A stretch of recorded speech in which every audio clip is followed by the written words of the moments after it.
Welcome to the World According to Christy podcast. This show will motivate you, inspire you, and give you tools to activate your goals and dreams, whether those dreams are entrepreneurial, corporate, or personal. This episode is sponsored by the Faith to Conquer Fear course, The Mind, How What You Think and Choose Impacts Your Life. Do you want to become more aware of your limiting thoughts and create a vision for what you want and the choices you must make to support it? If so, visit www.empoweredspeaker.com/faith to conquer fear courses to learn more about this powerful self-study course. Hello, this is Christy Demetrakis. Today I want to talk on the topic, what seeds are you planting? Most of us have been on some type of stay-at-home recommendation for the last 8 weeks or so.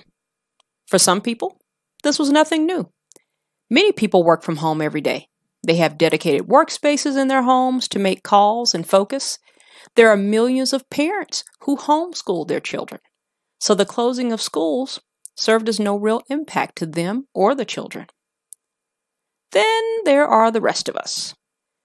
The first 10 to 12 years of my career, I worked from home.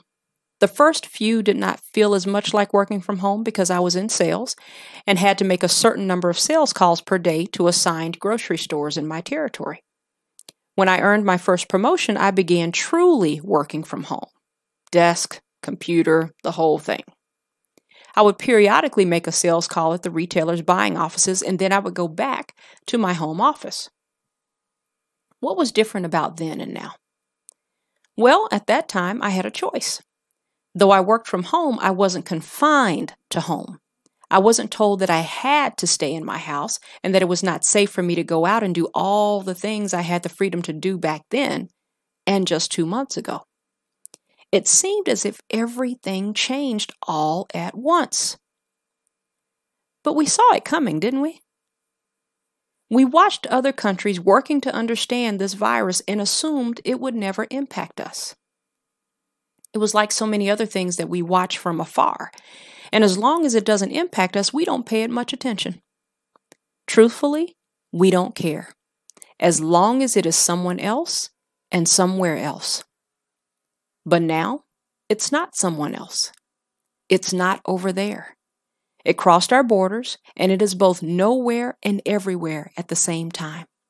It's like the wind. You can't see it, but you can feel it, so you know it exists.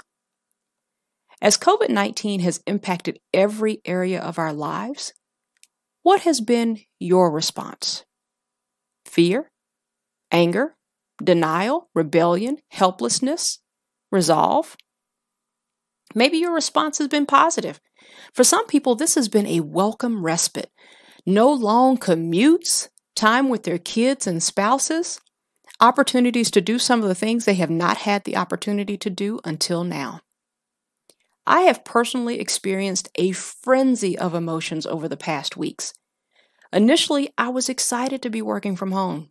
I loved being in comfy clothing all day, no makeup, spending time with my dogs all day. There is no better office mate than a dog, just FYI. Waking up, putting on workout clothes and heading to the basement to work out instead of driving to the gym, sitting on my screened-in porch. Then I found my mood changing. I was resentful that my husband got to go out of the house every day to work while I was trying to do the right thing by staying at home. I was bored. I just wanted to go anywhere. And knowing that I shouldn't just made me angry. And when I did make my infrequent trips to the grocery store and saw all the people without masks, not taking any precautions to do their part while I was doing my part, really made me upset. I have learned a lot over the last 2 months.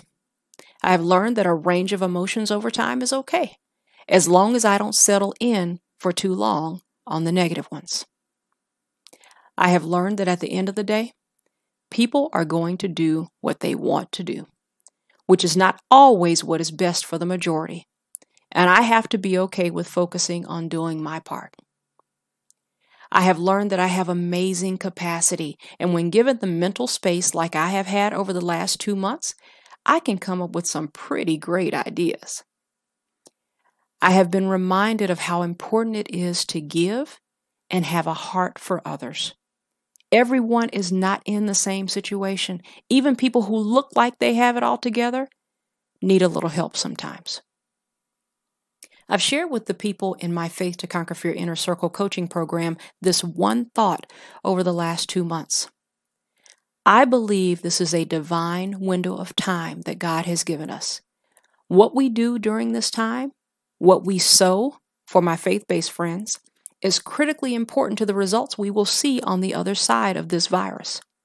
There will be an end to this. There is the other side of this, though we don't yet know the timing. What will you reap based on the seeds you have sown over the last few months? What seeds have you planted?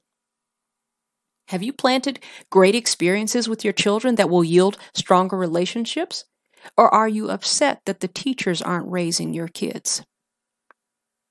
Have you taken advantage of quality time with your spouse that will lead to a stronger relationship? Or have you just been waiting for the day that you could get away and get back to whatever you were doing before? If you are able, have you sought out opportunities to give to those in need? Or have you been focused solely on what inconveniences you? We are in the seed planting window, but like every season, there is a beginning and an end. This window will not be open indefinitely. Use this time wisely. Let's make up our minds to come out of this better emotionally, better spiritually, better physically, better mentally. Let's commit to be better. Thank you for listening to the World According to Christy podcast. If you're ready to increase your confidence, increase your faith, and conquer your fears, visit empoweredspeaker.com to schedule a free strategy session with Christy.